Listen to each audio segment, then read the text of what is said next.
We are back with, let me tell you, people, Yeah. this book is full of awesome writers. So we are back here with Stella Genga, Yeah. and she has written a very thought provoking chapter.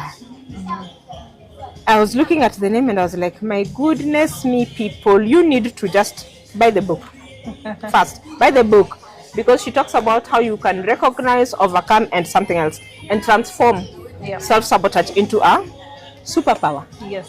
We are transforming it into a superpower. Yes. Okay. But we are not here to talk about the book. Yes. We are here to tell people to buy the book. Yes. But tell me, who's Stella? So Stella is how do I summarize everything I'm thinking in my mind? Professionally, let me start with personally. So personally, I'm a mother, married 13 years, although we've been together for 16. Okay. Yes. Mother to 2 kids, a boy and a girl. 10 going on 18, or is it 30? Yeah, And going on 30. yes. And a 9-year-old boy. And a 9-year-old boy. Yes, and a 9-year-old boy. Professionally, I'm a career banker. I've had no other job. I've been working for a bank for many years, and also a brief stint in microfinance.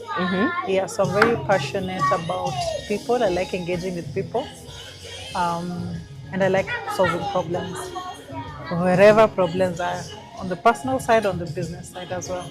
So the question I'm going to ask, Yes. have you always wanted to be a banker? No, in fact, I said I'll never work for a bank. Okay, and yet And here we are. then, yes. In fact, nowadays I say never, because the moment I say I'll never do this, I find myself doing that. Yes, so I like banking, one, because there's a structure. The personality that has a PowerPoint for the family plan. So I like that kind of structure. Why I like structure is not, I know people say we are boring when we like structures, but I like to break rules in a structured way. I find that you get more favorable results that way. So that's one of the things I like about banking. Secondly, interacting with people opens your eyes. It gives you different perspectives. It gives you a perspective of possibility. So you see things that maybe you've dreamt about, but you see them actually happening. You said risk. Yes. Risk what?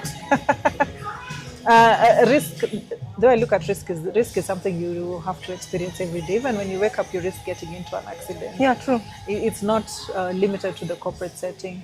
So in anything that I do or you do, generally, there's always an aspect of risk. If we start talking about jargon, it takes away from... Okay. Yes. What I was going to ask is this. Yes. So you were never going to be a banker, but you found yourself in the bank. Yes. You love helping people. Yes. Now, when I'm thinking of a bank, Yes. and I'm sure most of our people watching Yes. have the same view that I'm just about to tell you Yes. of a bank. Yes. It's a place where you enter. Yeah. You either deposit your money or you get your Come out. money. Yes. If you need anything big, you look for the manager or somebody else to help sort you out. Yes. So most of the people you're interacting with Yeah. are people who they don't have solutions. Yes. 3/4 of them are coming with issues Yes. that they need to be addressed. Yes. By the end of the day, what do you do to just leave the issues in the bank? It is not human nature to compartmentalize. Not human, women. We don't compartmentalize. So we regulate. You heard about that nothing box that men have. We don't have. Imagine. It's not going to happen. Just give up. But we are able to regulate ourselves. One of the biggest books, I like reading. One of the books that has made an impact for me was a book called Manage Your Emotions by Thibault Meurice. And it talks about there's a way you can use emotions to your advantage. There are emotions that are productive, there are emotions that are non-productive. So for me, number one, the thing that has made a big difference is when I get home, there are no gadgets. Apart from my work laptop and my phone, I don't have a TV. I have a projector in my house, and that had to come as a gift because my children were behaving. The reason is I focus on what I need to focus on. My children need my attention. They don't want to hear about what has happened. Yeah. They need me to listen. Okay, who did you talk to? Which friend? Who said what? How did you deal? Then they ask me, which stories are you going to tell us today? How did you and dad meet? And you see, that's another facet of myself. And it has to be nourished for this other side to work well. There's a verse in the Bible that I really studied this year, and it talks about work in the morning and in the evening, because you don't know what may work. One may work, or the other, or both. Yes. So for me, that's my other side. I have to put in effort, and I have to put in work, and it is enjoyable for me. So the other thing I'm hearing is intentional parenting. Not just parenting for the sake of parenting, but being intentional about how you're parenting. Yeah. And that is a good thing. Some of us were not taught how to do intentional parenting. Yeah. We were, how do you call it? Bouncing our way into parenting. And things happened. Because that is how we saw it. Yeah. So intentional parenting is a really big thing. Yeah. So not shutting off, but regulating what you have. Yes. Now, how can that now become a snare? A snare for you sabotaging yourself, either at work or at home? Well, in terms of that becoming a snare, it would be thinking that you can balance everything all the time. There's nothing like that. Sometimes your children take more priority than your work. Sometimes your work needs more time than your kids. So for me, I look at it in terms of what is the opportunity cost at this moment or in this season. When they were younger, I needed to do my work well. I needed to make sure everything at work is well. But I also needed my home to know I am 1,000% here. I needed my children to see me there every day, more than the house girl. You know, in the house, the man has no competition. No. The house girl is not going to call him mommy in confusion. True. So every woman will tell you the pain they felt when that child confused them. Confused and said, auntie instead of mommy. Yes. See, the man doesn't have that competition. He doesn't. He's the only daddy. So for me, I was very particular with that. So one of the things I did was no one was allowed to cut my kids' nails except me. Oh, nice. I just taught them the other day to do it themselves. I said that one is mommy only. Just so they can remember there's this person who is not replaceable. Yeah. So I look at it from that angle in terms of if you think that you can balance everything, you find yourself feeling guilty because you'll end up not giving 100 on this side and on this side, on both sides. Then you're guilty and you're underperforming. But when you know this one at this time, I need to put in 10 hours. And this other side, I need to put in 6. At some point that will flip. Yeah. So the other thing I've done is I make sure anytime I change my career, anytime I'm promoted, if there's a physical change in the office, I take my children to see. Look, guys, the office is bigger. The building is bigger. Things have changed so that they can also see visually and they're able to understand. Going to happen. Yes, they're able to understand, okay, now mom needs to put in more hours at work. So let's make sure that we are arranging ourselves in that manner. And then also having a supportive spouse who is able to step in when you're not able to be there at the time that it needs. There's a season for everything. The time that you need to be putting in the hours, there's times that you don't need to be putting in all those hours, and there will always be a seesaw in that. So there's never a 50-50 balance. So you have to be very keen, prioritize and know where you need to, what you need to do at what particular point in time. Okay. So now, let's come to the book. Without discussing what is in the book. How has this book, what happened when you were writing your chapter to you? Without revealing what is in your chapter. Revealing. Yes, we don't want to tell them. So, I'm those people who don't like to be embarrassed. So I asked myself, why am I like this? Why don't I like embarrassment? I don't want to look foolish in front of people. So I had to dig into my childhood and find what was my first experience that I can recall where I experienced a failure or a sort of a failure.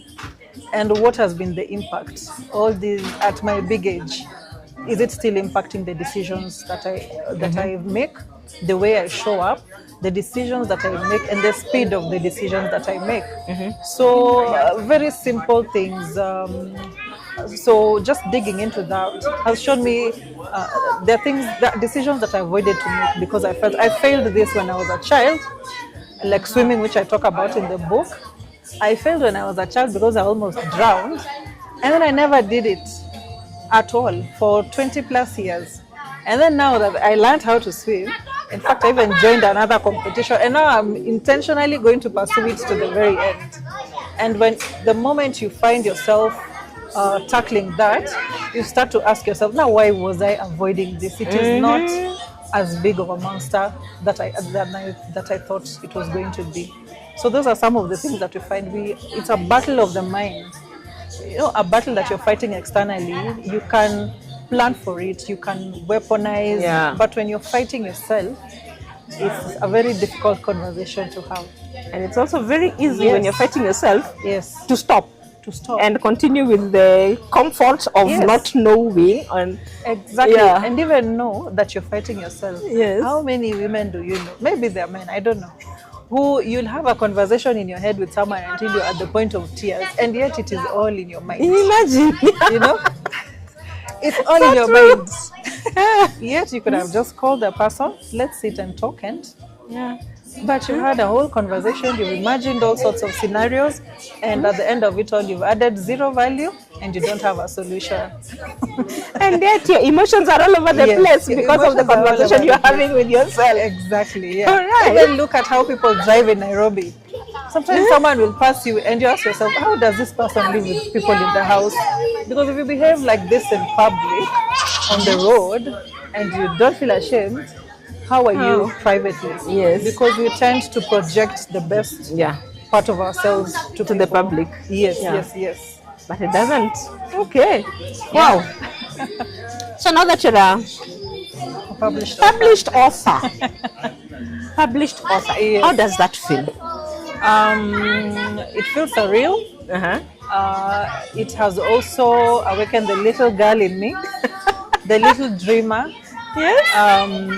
Who used to dream impossible things. So I'm excited to find this small girl that I seem to have buried. It's exciting because I'm looking at people who have late starts. Not everyone figured their life out at 30. True. Not everyone, sometimes even 40, 50. There are people who are just working to make sure that you're paying your bills.